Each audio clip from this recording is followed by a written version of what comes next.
לפני שנתחיל, נשמע כמה דברי ברכות והצגות, אז אני מזמינה את אירן רזניקוב, שהיא תלמידת שנה ג' בתוכנית, לשאת את דבר המערכת.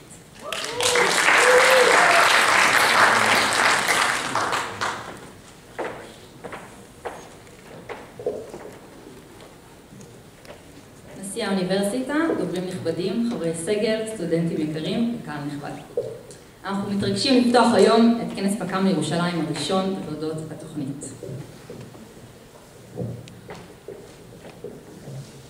מימיה הראשונים של התוכנית לפני כ-90 שנה באוקספורד, שורשיה נעוצים ברצון לשלב ראייה בינתחומית הנוגעת בשאלות פוליטיות וכלכליות בעלות היבטים ערכיים. מטרה זו, חדשנית לתקופתה, מאפשרת לנהל דיון ציבורי מעמיק באמת. החלטות כלכליות ופוליטיות באותה ספירה חברתית ואינן ניתנות להפרדה מלאכותית. יש צורך לנתח את ההשלכות הערכיות שלהן וכך להעניק זווית ראייה ייחודית למבקשים להכריע בנוגע אליהן. תוכנית פק"מ בירושלים הוקמה לפני כ-16 שנים וקיבצה אליה את אלו המעוניינים בחוויה אקדמית מעשירה, מלמדת וביקורתית, וכל זאת באינטימיות שרק תוכנית קטנה יכולה לייצר. התוכנית הצמיחה בוגרים מצליחים שמקדמים את הראייה הבינתחומית, הפק"מית, באקדמיה, במגזר הציבורי, הפרטי והעסקי. הישגיה האקדמיים של התוכנית, יחד עם הכשרת בוגרים לחשוב בצורה ביקורתית ויצירתית על נושאים בעלי חשיבות ציבורית, מביאים לתוכנית את שמה אשר הולך לפניה. לפני כמה חודשים התכנסנו חבורה של סטודנטים הלומדים בתוכנית במטרה להוציא לפועל את הכלים שקיבלנו בה. כנס ירושלים לפק"מ מיועד ליצור שיח פורה בין המגזר הציבורי לאקדמיה בנושאים מרכזיים בסדר היום ולעשות זאת תוך שימוש בראייה אינטרדיסציפלינרית. לטווח הארוך, שאיפתנו היא ליצור קהילה ישראלית ברוח ערכי פק"מ, אשר תיקח חלק פעיל בעיצוב השיח הציבורי ותתווה דרך חדשה לדון בסוגיות בוערות בסדר היום, ולכן אנחנו מזמינים אתכם בהפסקות גם לדבר אחד עם השני ולא רק לאכול בורקסים. בכנס הראשון בחרנו לעסוק בצדק בין דורי, תוך התמקדות בשתי סוגיות כבדות משקל והרות גורל, פנסיה וניהול משאבי טבע. אלו סוגיות שנמצאות בעין הציבורית זה זמן ולא בכדי. לשתיהן היבטים אינדיבידואליים וחברתיים כאחד וככאלו מייצרות נקודת מפגש בין ראייה פוליטית, כלכלית ומוסרית. אנו רואים בכנס הזדמנות נפלאה להכניס דיון ציבורי על כותלי האקדמיה ולבצע מעבר מן התיאוריה לפרקטיקה, ומקווים כי הכנס יהווה במה לאלו שסבורים כי המציאות יכולה לצאת נזכרת מהסתכלות רב-גונית ורב-תחומית. לצד הכנס, אנו שואפים לייצר את הגיליון הראשון של כתב עת פק"מ, אשר מבוסס על הדיונים והעמדות שיוצגו על במה זו. אנו רוצים להודות לסגל התוכנית, במיוחד לראש התוכנית פרופסור דני עטס, מזכירות התוכנית מיכל וגילת, למכון טרומן על הסיוע, ובייחוד לדוברים בכנס אשר כיבדו אותנו בנוכחותם. בשם חברי המערכת, אני מודה לכם על העיינות הרבה, מזמינה אתכם להתרווח בכיסאות וליהנות מחוויה אינטלקטואלית ספרה ומלמדת. תודה.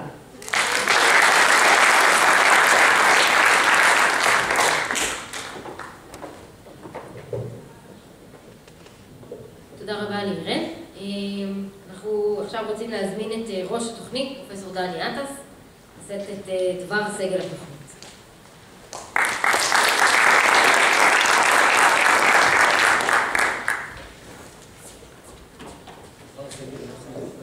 שלום לכולם, בוקר טוב. שומעים אותי, נכון? טוב, לפני 15 שנה או 16 שנה, אירן אמרה, כשיצאנו בתוכנית הזו, היינו צריכים להסביר שפק"מ זה לא פיקדון בבנק, שיש עבודה אחר כך לסטודנטים, שיש איזה קשר בין התחומים פילוסופיה, כלכלה ומדע המדינה, והנה הגענו לנקודה שאנחנו לא צריכים להסביר את זה, אלא שהתינוק הזה הולך לבדו. זה כבר לא רק תוכנית לימודים, זה ממש תחום ידע, תחום מחקר, תחום מחשבה, שמושך אנשים מכיוונים שונים, לא בהכרח אנשים שלמדו פק"מ, או למדו איזשהו צירוף דומה לזה, והנה הם מתעניינים בכל השאלות האלה. אז אנחנו נמצאים כאן, ואני רוצה לברך את כל הבאים, כל המשתתפים, ובעיקר את המארגנים של הכנס הזה, רשימה ארוכה של מארגנים, אז אני לא אזכיר את כולם, אבל את נועה בר-עוז, את אבישי בן ששון ואת ניר לוטן, קודם כל, וכל האחרים שגם תרמו את חלקם. תודה רבה לכולם שהגיעו, ותודה על הכנס הזה, אני בטוח שהוא יהיה מעניין.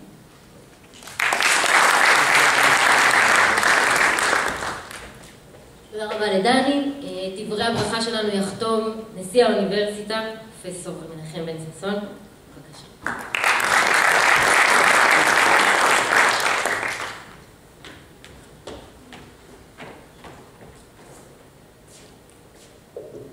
היה מאמין, דני. אנחנו המבוגרים יכולים להגיד. זיכיתם אותי לעמוד על האובניים של התוכנית לפני 16 שנים, כששירתתי כרקטור אוניברסיטה, ואני הייתי הראשון שהיה צריך להסביר לו שפק"ם זה לא מה שאתם חושבים. ובפגישה שהייתה לי לפני שבוע וחצי עם ראש האקדמי של אוניברסיטת אוקספורד, זה הווייס צ'אנסלר, אמרתי לו שהדיאלוג בינינו ממשיך. אנחנו ממשיכים עם הפק"ם ומובילים כחלוצים, והם עכשיו בעקבותינו פותחים בית ספר מדיניות ציבורית. אחרי 90 שנה, מותר. הדיאלוג שאתם מנהלים ביניכם לבין עצמכם הוא היקר מפז באירוע הזה. רשת שאתם יוצרים היא חשובה, ודיברנו עליה באריכות בכנס העשור. אבל הרשת הזו נוצרת במהלך של השיח בכל דור ודור, ובין הדורות של פק"ם, בשיח בין דורי, כמו שהגדרת אותו היום. מה שכבר, השדות שבהם נמצאים הבוגרים הראשונים של התוכנית הם השדות שבהם יש סודות שבמשך השנים הפכו למעש. מה זיקה שבחינוך התלת-מוקדי של פק"ם, לאחר מכן השדות שאליהם הגעתם. חלקכם מרצים, חלקכם נמצא בשדות הפעילות בממשלה או במשק. אבל התשתיות שבניתם כאן, והקשרים שיצרתם בין מחזור למחזור ובתוך כל מחזור, הוא בעצם סוד הצלחתה של התוכנית. אז כמו שזיכיתם אותי לעמוד על האובניים לפני 16 שנה, זיכיתם אותי היום לעמוד על האובניים של כנס פק"ם הראשון, וכתב העת מאישורנו. העקשנות שלכם, הנחרצות שלכם, הידיעה הברורה לאן אתם רוצים להגיע ולא רק מהי נקודת המוצא בדרך, הוא סוד האיכות של התוכנית, ולמרות שאתם כבר לא תהיו כל כך קטנים במספר כמו שהייתם, כי מספר התלמידים יוכפל בשנים הקרובות, עדיין תשמרו על גרעין האיכות שיורה את הדרך לכל תוכניות הפק"ם שתבואנה. ועכשיו יש אחת מחוץ לירושלים, ועוד אחת אולי תהיה מחוץ לירושלים, אבל החובה שלכם היא להוליך. וחובת ההולכה היא חובת ההולכה שלכם בתוכניות הפק"ם, כמו שלנו, להוליך את האקדמיה בישראל, ועל המסמר הזה שנקרא שיח בין דורי, בעתיד אתם תוכלו לעסוק בחינוך, ובעתיד אתם תוכלו לעסוק במהי אקדמיה, כי השיח הבין דורי הוא סוד הרצף מצד אחד, והחוזק מצד שני. כשתבואו למסיבות אצלנו בבית, עדיין אני יודע לנקות את הרצפה, לשטוף את הרצפה אחריכם, להתראות.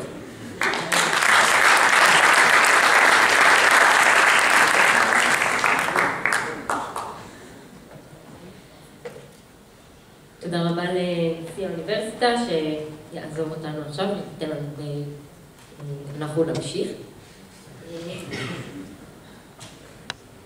כדי לפתוח את היום ואת המסורת של כנסי פק"ם, אנו מתכבדים להזמין את פרופסור דוד הד שייתן לנו טעימה קטנה מעולם הפק"ם ומהקשר שלו לנושאים שלנו היום. דוד הד הוא פרופסור אמריטוס לפילוסופיה באוניברסיטה העברית. הד השלים דוקטורט באוניברסיטת אוקספורד ולימד באוניברסיטה העברית מ-1976. תחומי העיסוק העיקריים שלו הם אתיקה, ביואתיקה ופילוסופיה פוליטית. בנוסף על תפקידים רבים שמילא באוניברסיטה העברית, כגון ראש המחלקה לפילוסופיה וראש תוכנית המצטיינים אמירים, ליווה את התוכנית מהיווסדה וחינך דורות של תלמידים, כולל אותנו. פרופסור הד משמש מרצה אורח באוניברסיטת הרווארד, ברקלי, פרינסטון ועוד.